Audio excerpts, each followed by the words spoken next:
and Kid Curry, the two most successful outlaws in the history of the West. And in all the trains and banks they robbed, they never shot anyone. This made our two latter-day Robin Hoods very popular.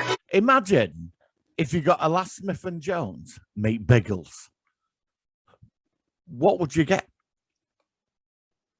Well, you're going to find out. And trust me, this is an insane one.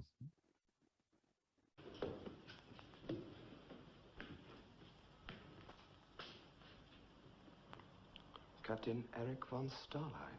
The famous Biggles. At last we meet.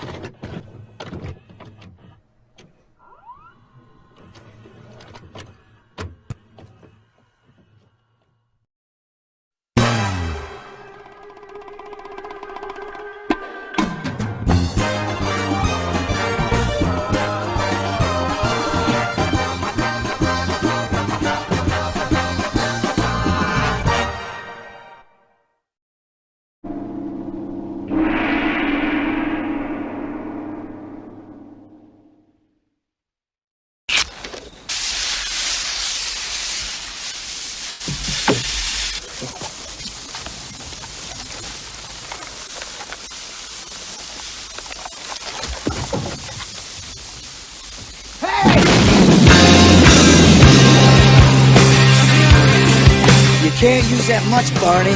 We need a bigger bang. What are you doing? Keeping you from blowing us to hell. I don't know about this stuff. Better than you. Hello there, Big Jake. I got a couple of red-blooded, able-bodied boys here, ready for action.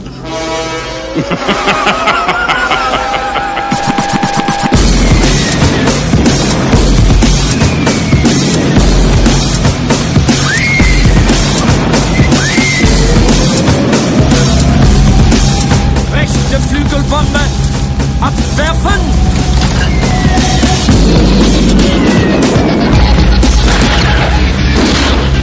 I got it! I got it!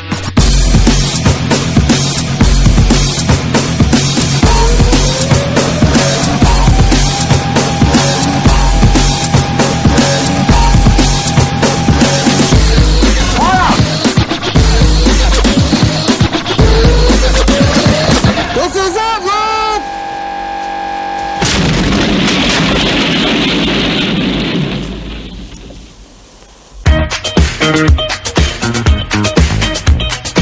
You're running until we go back to no German bomber. Let's get him.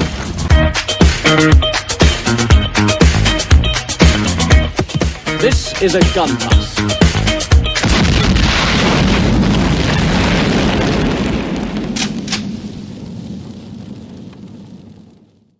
Hello and welcome to another episode of It Could Have Been a Classic. And today we're going to be talking about 1986's Skybandits, or as it were called in the UK, Gunbus. So this is an interesting one. It's an insane fucking movie. It never got released at the cinema in this country. If it did, it flew past me. It was released in the United States. It came out in October 1986, but Biggles had come out before this film, and I'm a massive fan of Biggles, the movie. It's insane, with Peter Cushing. And this is an unusual one. I don't know how this got off the ground and how they made this, but it's completely bonkers from the stereotype of the British to the Europeans and the Americans. It's coming to the end of the cowboy era in America, and there's two dudes robbing banks, and they get caught and they get sent off to the First World War, and they rob a payroll truck, but it's full of dynamite, and they end up meeting two ladies, and these two posh British people, they get into a bet to fly a plane because they believe if you can fly a plane, drive a car, you can fly a plane. And it's insane. Honestly, this movie is a ride. And it's on YouTube and you can watch it. And I'm really looking forward to covering this one. This is it, Luke!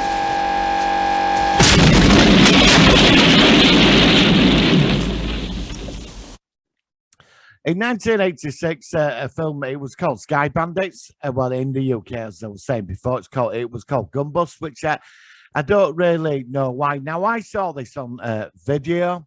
This was in the corner of the nasty part of the video library, you know, where the cheap films or what nobody really went, except people like ourselves that watch this. And I used to keep seeing it, and I thought, I'm not going to bother with that. And then I saw the trailer, and I went out, and next time I was in the video library, I went and got it. It's can you explain this film? An action Western comedy meets World War One. So, like, we have quite a good backstory with the characters. The opening scene to the movie is brilliant. You know, where they're robbing a bank, there's like the two characters, and they're flying across America. They get set up into a trap and get caught, and they end up being sent to front lines during First World War. Because this is like the end of the Western times. Like, I think they're just like two characters that just don't want to conform, and they end up on in the front line. And there's a great scene where they're being told what to do by this sergeant, and they just go off. They decide to go rob a payroll. They think it's the army payroll and drive to Switzerland. And then the Germans, they've done them beautifully in this. You know that how they are about being superior. And I've got nothing against German people, trust me. It's just the stereotyping of the characters in this. The Germans have these superior planes. They're sending this like massive bomber, this First World bomber. It's like a flying fortress. And these two shoot it down with a 6-shooter Colts, you know, they just blow it out of the sky and it crashes. So the film was directed by Zoran Perisic and made extensive use of the Zoptic techniques he had developed for the flying sequences on Superman. The production holds the record for the largest film crew on a fiction film. And I think that still holds today. So our two rogue heroes, they end up robbing this like payroll, but it's not. It's full of dynamite because one of the cowboy dudes, he loves blowing things up. He likes dynamite. And they end up meeting two women, and these two British. Now, this is where you get the stereotype, like posh British types. You know, they're a bit of a wanker. And they end up saying, like, I can fly the fucking plane. And if I can drive a truck, I can drive a plane. They end up flying this plane for a bet and to impress these two women. And, they bullshit their way into an officers' club. And they get drunk, and they're after these two women. It ends up in a bet, and they get in a plane to prove they can fly it. And they end up seeing this, like, super airship in the sky. And I suppose it's like the German Death Star. Do you know what I mean? So they see it, and they end up landing some British air squadron. They're like the Suicide Squadron. They've got all these knackered planes. And it's just what happens after this and the characters in this film. It becomes really interesting.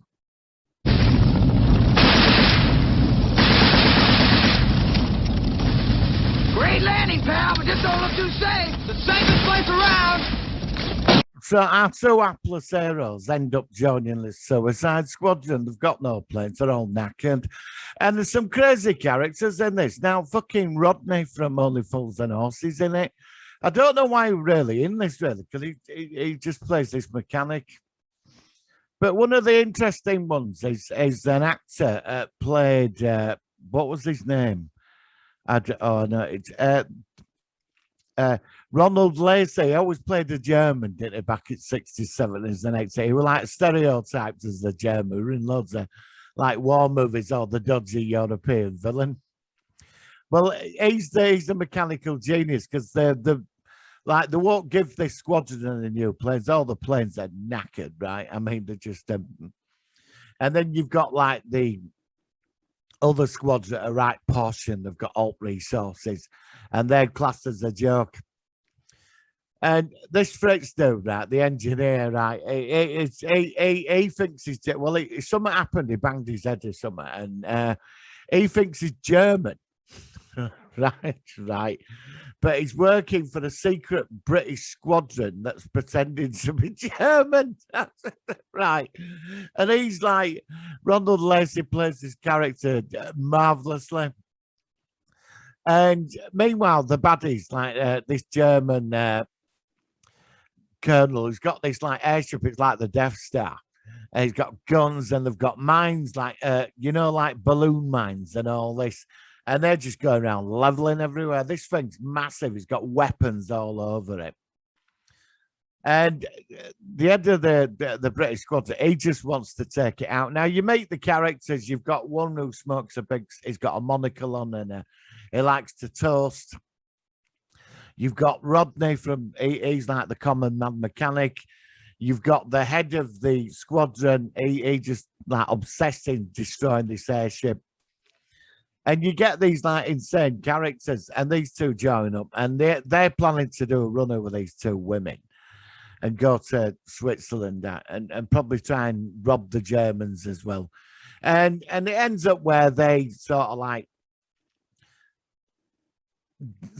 they end up getting involved, and because they're like the people they're with, and they're all weird. Do you know what I mean? That how do you say it? These same people. And they end up finding the airship secret base, and one of them gets caught, one of the cowboy dudes. And his mate rescues him. And they end up sort of running, like flying back because he saves his mate. And they launch the airship. And then we get this big battle scene where they're trying to take it out. And what happens then? The British squadron comes in, and because this big airship turns up and destroys the airfield and kills a lot of the characters, which I thought were a waste really, because I found the one thing this film lacked was that when they brought in these eccentric characters, they didn't really do much with them apart from the Fritz one, like the dude with the monocle and makes toast all the time, the cigarette holder. I found that it was a wasted opportunity. But they end up attacking the airship, and it's hilarious. They've got flying cars and all these crazy aeroplanes, you know, in this scene.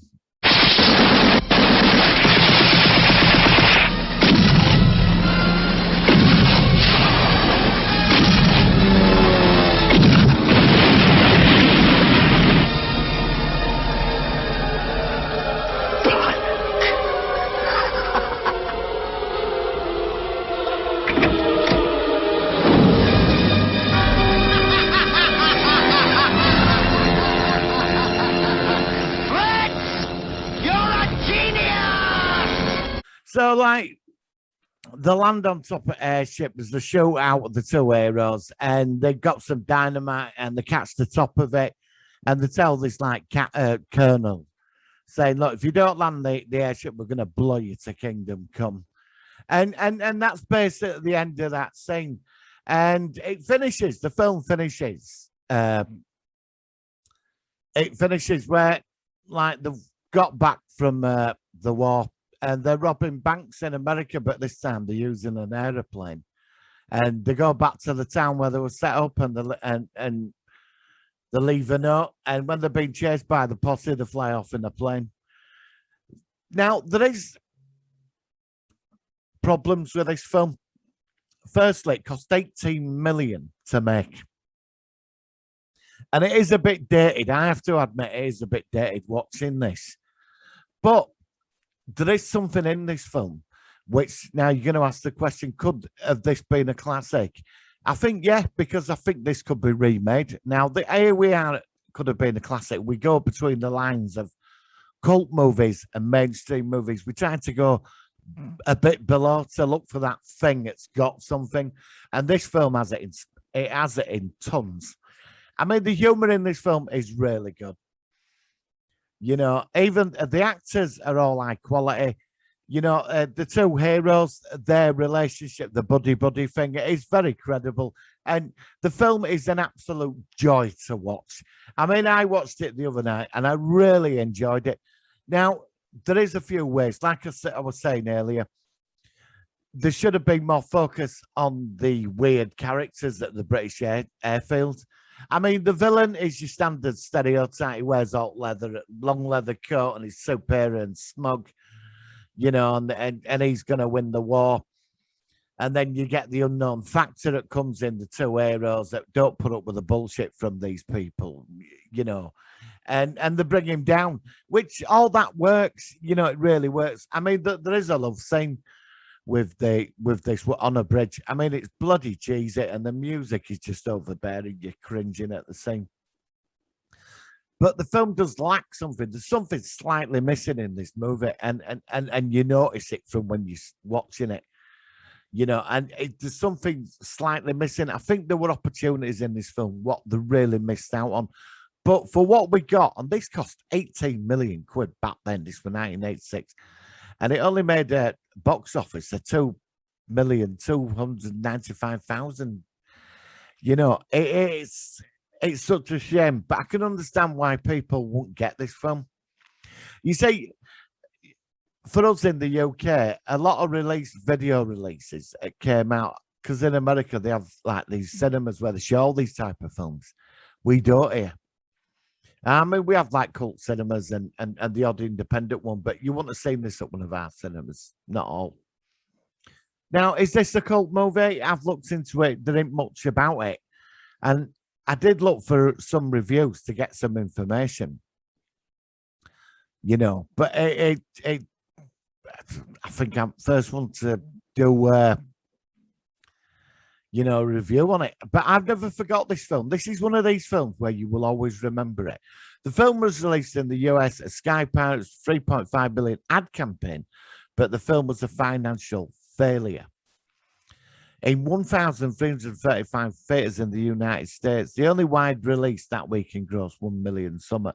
For the weekend, finishing 8th place, its total gross was $2,295,000. I mean, God. And it does get panned. It does get panned. I mean, the reviews are horrible. I'm looking at the reviews. Let's try and find one. In the New York Times, Vincent Campbell described the film as a charmless comedy, stated that the screenplay, the direction, and the performances are terrible, and observed that McGinnis and Osterhage characters are intended to recall, but don't Butch Cassidy and the Sundance Kid. I go more with Ailey Smith and Jones. He did have a positive opinion on its production design. What gives the film its isolated moments of distinction are the fanciful flying machines conceived by Tony Woolard, the movie's production designer. They include what to be a Model T Ford with wings, a six-engine bomber, and a fearsome dirigible half a mile long. With the armaments of a World War II battleship, Mr. Woolard's design looks like Jules Verne's idea, as it might have been executed by Ronald Sir. Such a shame, because this film is very comic. It's exploring this insane world of super science, like airships that are just ginormous and crazy aeroplanes, you know? So I'm going to say it, Gunbus, or Skybandits as I prefer to call it. I'm going to let it through, because I think, because this is one of these films, once you've watched it, you're not going to forget it. And there is so much potential with this movie. It could be redone. So, Skybandits, alias Gunbus, you are this week's classic. You're going through.